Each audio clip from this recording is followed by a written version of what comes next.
तो आज का हमारा टॉपिक है कि रासायनिक समीकरण क्या होते हैं। फिर हम सीखेंगे संतुलित रासायनिक समीकरण और असंतुलित रासायनिक समीकरण के बारे में। फिर उसके बाद समीकरण को संतुलित करने की आवश्यकता क्यों पड़ेगी और फिर समीकरण को हम लिखते कैसे हैं, उसके निर्देश क्या होंगे। तो चलिए स्टार्ट करते हैं। तो प्यारे प्यारे बच्चों, हमारा पहला टॉपिक है रासायनिक समीकरण, केमिकल इक्वेशन। असल में ये केमिकल इक्वेशन कुछ और नहीं होता, जो रासायनिक अभिक्रिया होती है उसी को हम लिख देते हैं तो वो क्या बन जाता है, रासायनिक समीकरण। कैसे? किसी भी रासायनिक अभिक्रिया को प्रतीकों व सूत्रों की सहायता से दिखा देना, दर्शा देना या लिख देना ही क्या कहलाता है, रासायनिक समीकरण कहलाता है। अब रासायनिक समीकरण लिखने के दो तरीके होते हैं। पहला तरीका वह होता है कि जैसे कोई रासायनिक अभिक्रिया बोली गई उसको हिंदी में पूरा पूरा वैसा टाइप कर दो, ठीक है, या इंग्लिश में उसे लिख दो, तो उसे हम बोलते हैं शब्द समीकरण। जैसे यहाँ बोला गया कि मैग्नीशियम रिबन को वायु की उपस्थिति में जब जलाया गया तो क्या बना, मैग्नीशियम ऑक्साइड। तो मैंने इसमें कुछ नहीं किया, सीधा सीधा इसका हिंदी लिख दिया कि भैया मैग्नीशियम को हवा में जलाया गया तो मैग्नीशियम ऑक्साइड बना। तो इसे हम क्या बोलेंगे, इसे बोलेंगे शब्द समीकरण। और जो दूसरा होता है हमारे पास, इसी का हम प्रतीक लिख देंगे और जो यौगिक होगा उसका क्या लिख देंगे, सूत्र लिख देंगे, तो वह क्या बन जाएगा, सूत्र समीकरण। जैसे मैग्नीशियम का प्रतीक Mg, ऑक्सीजन का प्रतीक, वायु का प्रतीक क्या होता है, O2, ऑक्सीजन ही होता है O2, और मैग्नीशियम ऑक्साइड का क्या होता है, MgO। तो फिर यहाँ हमने देखा कि ये जो फॉर्मूला बना इसे ही हम क्या बोलते हैं, रासायनिक समीकरण बोलते हैं। अब इतनी बात तो समझ गए होंगे कि रासायनिक समीकरण क्या होता है। अब हमने यहाँ पे ध्यान से देखा तो मैग्नीशियम की संख्या अपने पास 1 थी, ऑक्सीजन की संख्या यहाँ पे 2 थी, इधर एक मैग्नीशियम है और इधर क्या है, एक ऑक्सीजन है, मतलब कुछ ना कुछ गड़बड़ी हुई है। अच्छा, इधर वाले को अपन लोग क्या बोलते थे, अगर याद करो, इधर वाले को हम बोलते थे अभिकारक, ठीक है, और इधर जो बन के आता था उसको क्या बोलते थे, उत्पाद बोलते थे। मतलब अगर यहाँ हमसे अभिकारक पूछे तो अभिकारक है मैग्नीशियम और ऑक्सीजन, और जो हमारा प्रोडक्ट आया है, उत्पाद आया है, उत्पाद क्या है, वो है मैग्नीशियम ऑक्साइड। तो हमने यहाँ पे देखा कि एक मैग्नीशियम है, एक मैग्नीशियम है, बिल्कुल ठीक है। 2 ऑक्सीजन है पर यहाँ तो ऑक्सीजन एक ही है, एक ऑक्सीजन में क्या हुई है, गड़बड़ी हुई है। मतलब क्या ये समीकरण सही है या फिर गलत है। तो इससे हमें 2 चीज़ें पता चली। क्या पता चली कि अगर अभिकारक और उत्पाद तत्वों के परमाणुओं की संख्या क्या है, बराबर, मतलब जितने मैग्नीशियम ऑक्सीजन इधर उतने मैग्नीशियम ऑक्सीजन उधर, तो उसे हम बोलेंगे संतुलित रासायनिक समीकरण, अर्थात बैलेंस्ड केमिकल इक्वेशन। और अगर अभिकारक यानी रिएक्टेंट और उत्पाद यानी प्रोडक्ट में जो परमाणुओं की संख्या है वो इक्वल नहीं है, बराबर नहीं है, तो उसे हम क्या बोलेंगे, असंतुलित रासायनिक समीकरण, यानी अनबैलेंस्ड केमिकल इक्वेशन। तो यहाँ पे जो लिखा हुआ है, यहाँ पे परमाणुओं की संख्या बराबर नहीं है, अभिकारक में ऑक्सीजन 2 है और उत्पाद में ऑक्सीजन 1 है, अतः यह जो समीकरण लिखा हुआ है ये कैसा समीकरण होगा, ये होगा असंतुलित रासायनिक समीकरण। इन्हें मैं फटाफट से लिख लेता हूँ, फिर आपको डिटेल से समझाते हैं कि संतुलित असंतुलित क्या होते हैं। तो यहाँ पे आपके लिए 2 समीकरण लिखे हुए हैं। एक लिखा हुआ है संतुलित रासायनिक समीकरण यानी बैलेंस्ड केमिकल इक्वेशन, और दूसरी इक्वेशन लिखी है असंतुलित रासायनिक समीकरण, अर्थात अनबैलेंस्ड केमिकल इक्वेशन।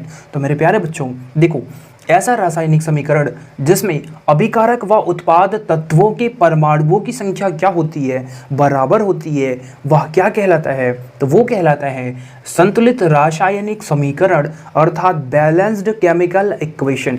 कैसे मेरे भाई, देखो, तो ये जो इधर की साइड होती है इसे हम क्या बोलते हैं, ऐसे अपन लोग बोलते हैं, ये जो प्यारा प्यारा है सल्फर और ऑक्सीजन, इसको क्या बोलते हैं, तो हमने सीख रखा है। इस आगे वाले को क्या बोलते हैं, उसे बोलते हैं अभिकारक। क्या बोलते हैं, अभिकारक, ठीक है, यानी रिएक्टेंट।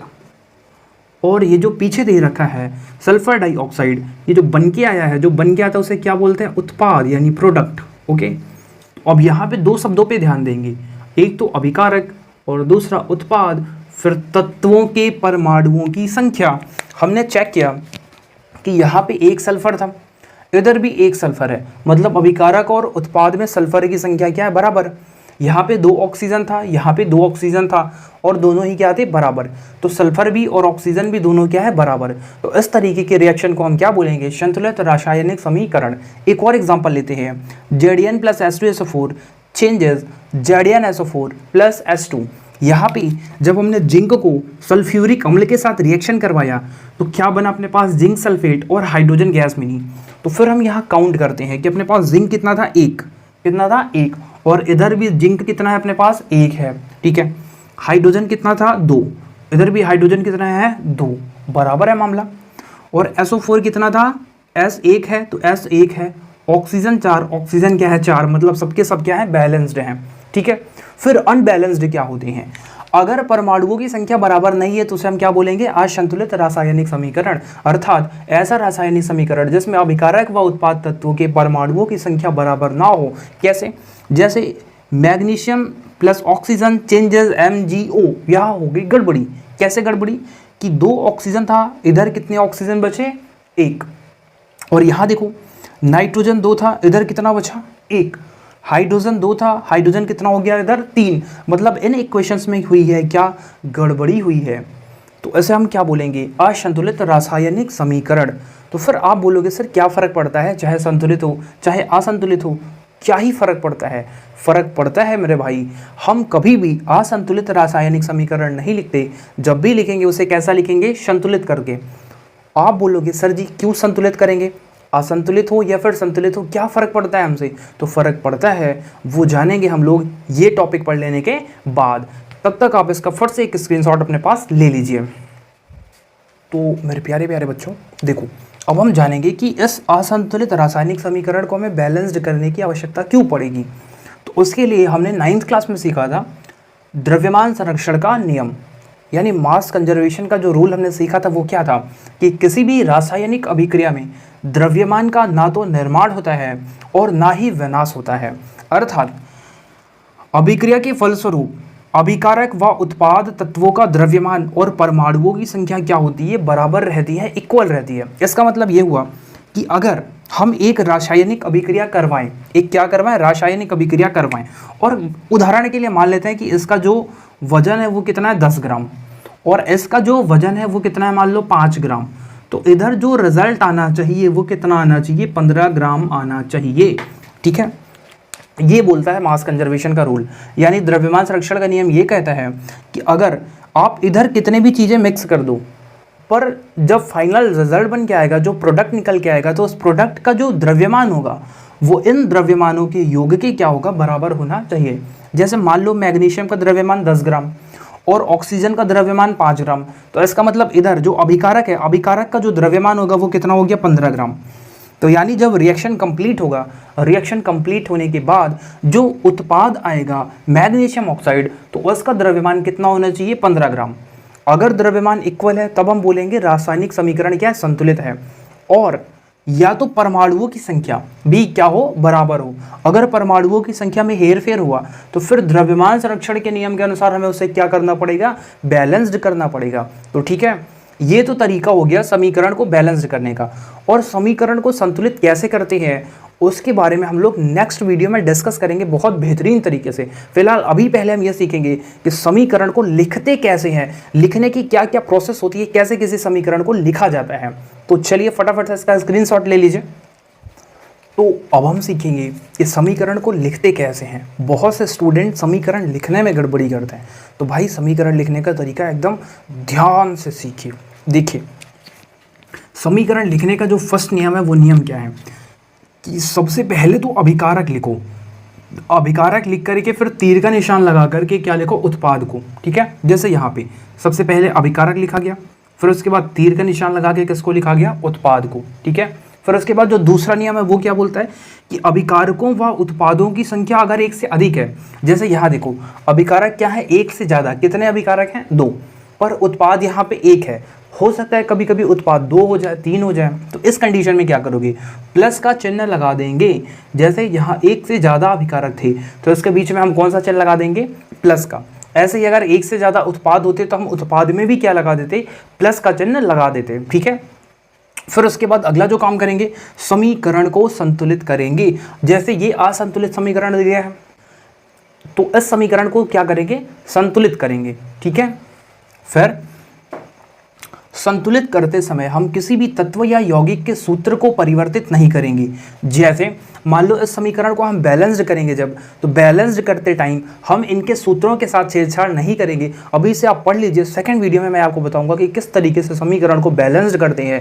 इतने बेहतरीन तरीके से आपको सिखाएंगे कि पूरे यूट्यूब पर ऐसा नहीं सीखने को मिला होगा। ठीक है, फिर संतुलन के बाद इनकी भौतिक अवस्थाओं को क्या करते हैं, हम लिखते हैं। जैसे अगर कोई पदार्थ ठोस है तो ठोस के लिए अपन क्या लिखते हैं, यस।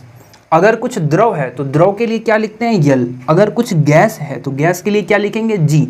जैसे यहाँ पे देखिए, जो मैग्नीशियम है, मैग्नीशियम एक धातु है तो ये क्या होगा, सॉलिड, तो यहाँ पे हम क्या लिख देंगे, यस। ओके।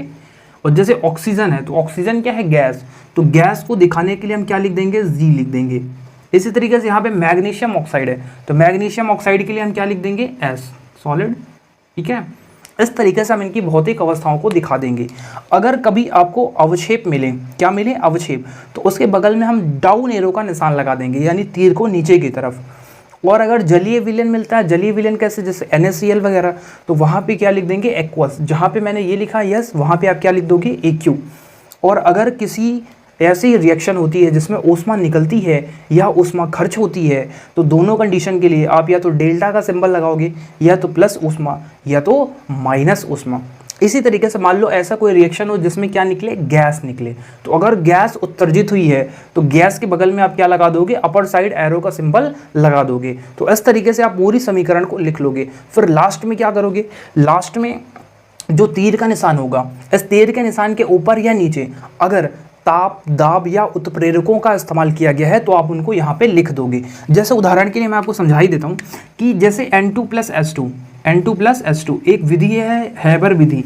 इस विधि से जब अमोनिया को बनाया जाता है तो यहाँ पे क्या किया जाता है, यहाँ पे Fe उत्प्रेरक का उपयोग किया जाता है, तो मैं क्या लिख दूंगा यहाँ पे, Fe। इसी तरीके से एक और रिएक्शन लिख देता हूँ मैं, मान लो यहाँ पे AgCl, AgBr, या तो AgBr को जब रिएक्शन होता है ना तो ऊपर क्या होता है, सूर्य का प्रकाश, सूर्य का प्रकाश, तब जाके ये टूटता है। तो इस तरीके से हम उत्प्रेरक, ताप, दाब वगैरह को क्या करते हैं, तीर के ऊपर या नीचे लिख देते हैं।